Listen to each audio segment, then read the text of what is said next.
Good afternoon, everyone. I have a project to introduce that is, in its present appearance, not as modern as what we saw in the morning. So I hope you can forgive me for this. It's more a cry for help, probably.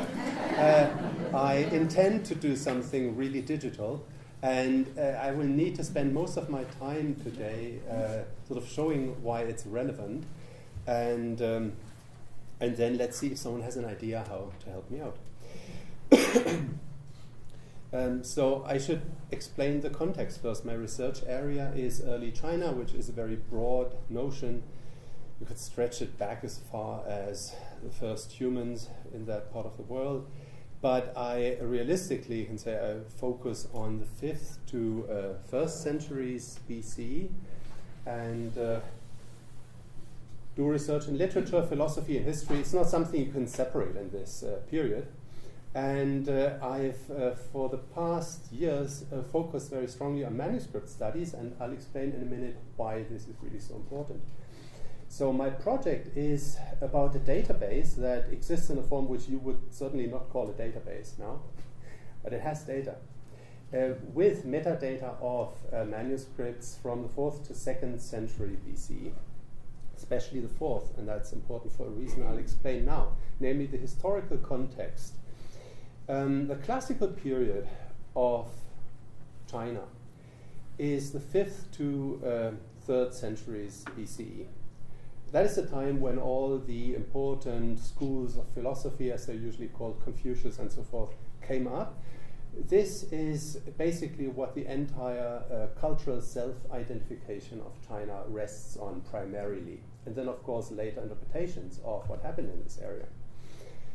And the situation at that time was there wasn't really any China. There was a diversity of changing numbers of states, let's say decreasing numbers of states, at least as diverse as present-day Europe, probably much more, but even that we don't know for certain. And then when China came into being, when the empire was founded in 221 BCE, the first emperor and his government banned books on a grand scale, especially everything that related to ideology for obvious reasons. So this is termed in the phrase the burning of books, but that's maybe more symbolical. The fact, though, remains that books were suppressed. The entire tradition that China sees as their cultural identity was suppressed at that time. And it had to be reconstructed in the 1st century BCE in a completely different world of an empire as big as Europe, ruled by a central administration with completely different ideas, not just about the world and the cosmos and the polity, but also different ideas of what a book is, what a written text is, and what it is used for. So this then became what was treated for 2,000 years as the classical literature, allegedly from this earlier period, which we basically really don't have. So now we have 2,000 years of Chinese imperial tradition basing their ideas of their classical period of something they never really had, strictly speaking, until the late 20th century. And I simplify a little bit, so there were earlier finds in around 1900, but really in the 1970s in China they started finding, excavating, and not even intentionally, manuscripts on a grand scale. Now finally, the first time in Chinese history that we can actually call Chinese, we have originals from that classical period. So this is really a big deal. And why it's a big deal also, first I will come to the point why it's such a big deal also for modern China and has great political implications. But let's first just show one example of such finds. This is used to be the most famous one, found in 72 to 74 when the military wanted to build something, I forget what. They found 3 tombs here in these hillocks, and one of them contained an entire library, tomb number 3, which you see here in the process of excavation. Here there are finds from tomb number 1, which is particularly famous for the mummy of the lady in the tomb. And as you can see, the inner and outer coffins get really rather big, so the deceased were supplied with lots of material for the afterlife, among them, in some cases, books. And now we have them on, as I said, a grand scale. The books look often like this. You have a bundle of mostly bamboo, sometimes wooden slips with one line of text on each of them. So reconstructing this is rather difficult because the textual sequence is lost since the bindings are never preserved, except for very few cases. So I can't go into all these details, and I wouldn't torture you with all that. But we'll get to the more database relevant information soon. Here you see some other objects. By the way, the whole library was mostly in one box that's about 60 centimeters wide. It's not very big, but an enormous amount of text, and it's incredible because it was on another type of material than this main book format, which, as I said, wooden or bamboo slips bound together with a cord of silk or hemp and bearing one line of text. The library was mostly silk manuscripts. This is extremely fine silk, so a very thin material, so a lot of text fits on these things. And as you see, not even this gives you a continuous text. You still have to reconstruct this because it's all torn into little pieces. But again, I won't go into these details, but now the relevance of these finds for the modern world. That has a lot to do with this politically charged context of a China that has given up communist ideology and now tries to compete with the perceived dominance of the West by constructing a self-image that rests on their traditional values. And I'm sure you've heard this a lot, Asian values as opposed to Western values and so forth. This creates a certain approach to these materials found, namely one that is driven by a wish to have a consistent cultural tradition. So what they need last of all is contradictory evidence, right? But as I think all of us know from our research, evidence usually is pretty contradictory, whatever it is about. So the manuscripts are predominantly used in China today to confirm the existing picture of literature and history, and usually the contradictory evidence is discussed away, brushed under the carpet as much as possible. With exceptions, of course. I'm only describing tendencies here, so it may not be entirely balanced and just in all details. What needs to be done, I think, is to counteract these tendencies and exploit the information conveyed by the materiality of manuscripts, because that's the hard evidence we have, not our opinions, but what's actually in front of us. So this boils down to a difference between intention on the one side and attention to the actual evidence on the other side. This is where the manuscript comes in. Almost no one in the field, speaking in percentage, reads the original manuscript, not even photo reproductions of it. So this is a field that gets very much mystified, which means, on the other hand, of course, monopolized by a few people who tell us what this means. Right? So it means for us that we as readers of the text, which is not material, it's what we create in our mind reading, right, in our context today, we then usually skip the actual evidence and try to read the text in the past, which is again immaterial before it is written down, and oral communication we can leave out because these guys are dead today. So let's concentrate on the written material. So the text is not just words. The words are material, they are written in a certain orthography, also in a certain type and style of script, and then in a certain layout and so forth, on a certain type of writing support, and all that means something. Usually we don't think about this a lot when we read texts today because we decode this information intuitively. Just to give one example of two areas, the style of script, you look at the New York Times and you get the signal without even thinking about it.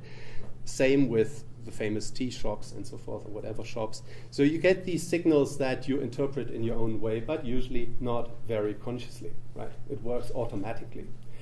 And now, how is it done with these Chinese manuscripts? Old Chinese usually uses one character for one word, because most words are one syllable, if you stretch it a bit. So what you have to do to read something is you need to first identify the character. That is, you try to find an equivalent for it in the Chinese writing system that we know. There are cases where none exists. That's what almost no one acknowledges, but usually we can make such an identification, only it's not trivial, and I hope you agree with me, it looks pretty different whether you have learned Chinese or not. It just looks visually different, right? And the next thing is, once you've identified the character, it still doesn't mean that it stands for the same word as in the modern writing system. For instance, this character is different from that one, right? But it's used to write the word that is today written with this. But the equivalent of this in old, I'm talking about one manuscript now, in the old manuscript then stands for another word that is written today with yet another character, and so forth. This character or that one equally write the same word written today like this. Or this character, I mean its old equivalent, once you've recognized it, stands for this or that word, three different words, though meaningfully related phonologically to.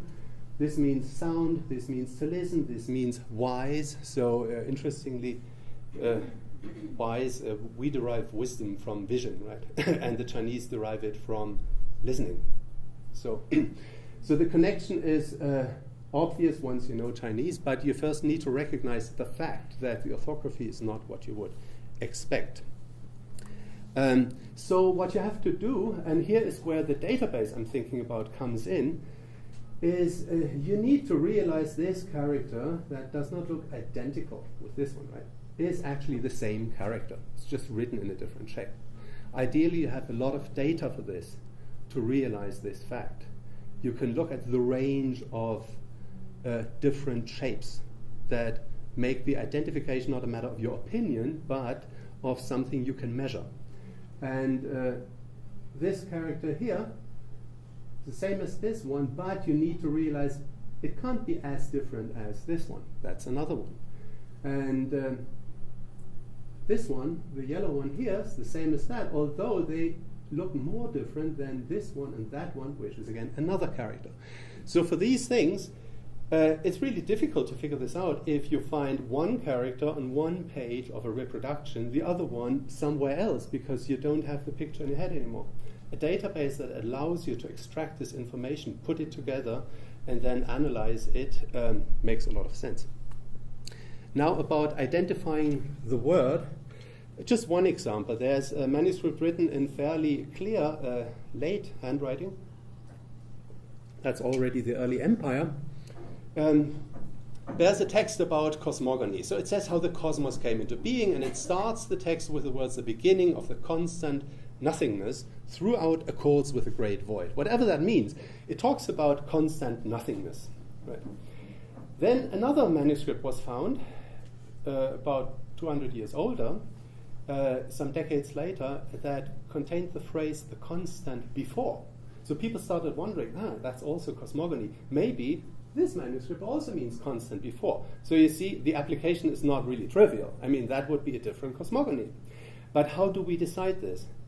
They decided to change this text, the transcription, based on this opinion that this text uses the same phrase as the other text. And I don't find this a good decision, because it's an opinion. But they happen to be right. But it's better if you can base it on hard evidence. So what I did is all manually, that's why I said pretty old-fashioned still, is collect all the characters, hundreds of them, from one manuscript that stand for the word before, and then all the characters that stand for non-existence, nothingness, and they do look the same, more or less. But once you put them together and observe them all at the same time, you start noticing slight differences, namely different stroke order and number, and then you have a hard criterion by which to decide which word is written in this cosmogony. Okay, so that's just one example for this. Another application that is connected with this question, what might they have written? What did they actually mean? Is, of course, who wrote that? Two different people would write the same word differently, or have a different habits of how strictly they adhere to an orthography that may have existed to some degree we don't know yet. And for this purpose, identifying scribal hands is extremely important. But then how to do it if you don't want to be impressionist about it? So most people, it's usually Chinese scholars are telling us this is one hand, this is another one. And they, as a rule, I know only one exception actually. It's a dear colleague of mine in China who does this in an impressive manner and says exactly why she decides this. But usually it's just based on authority of a great scholar who says, well, I know this is a different guy who wrote that. So I think we can do better than this by, again, basing this on hard evidence, but that requires us to be able to extract characters in large numbers and observe actual ranges of differences, then go into details and see what things would a scribe not change. A scribe could, of course, change the position, to the writing material, and then things change. What does not change, possibly, in someone who writes the same thing over and over again, habitually, is the angles of certain strokes within a character. Because this has nothing to do with you turning around. This is really based on habit. So you have to measure this stuff. That would be another application beyond the database. I today want only to concentrate on the database and not on the pattern recognition aspect of it, because that goes, I think, beyond our scope. But this would require first to have a tool where you can reliably extract all the characters that you need to look at to decide certain questions. And let me come to the disappointing end. This is what I have at the moment. I have Excel files. So I cut out characters by hand, images from photo reproductions. I was paid by a German taxpayer for 3 years to spend a lot of time on this, which is great because you pay a lot of attention. You look at things a lot when you do this by hand. So you really learn much.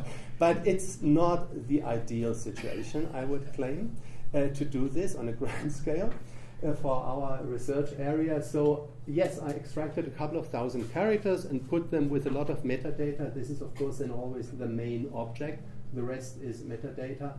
And ideally, I would need a database where you can, in a more sophisticated manner, select certain parts of your data and have different search criteria. This is just what I used many years ago to discuss that with an IT person before we started living on different continents. And now I live on this continent and happily in Boulder. And my hope is the following, because I, again, was asked to state what I desire, professionally at least. So that would be a functional, I won't go into the other aspect, a functional and customized database that would take too long now to explain in detail. Then ideally, but that's not the biggest issue, this to be hosted on the CU website. I think it would do a lot for CU, because this, without boasting my research area, is a highly visible research area internationally. And so that might be a benefit even for CU too, definitely for me. Would make me happy as a researcher. And then, ideally the third point, brilliant research assistants. I refrained from putting photos. Actually, I had a wonderful photo of a couple and I didn't use it. So for data input. And the point is, of course, the problem that these people need to be at least advanced graduate students to know what they're dealing with. Yeah, that is a very rough overview. I hope it was informative, and thank you for your attention.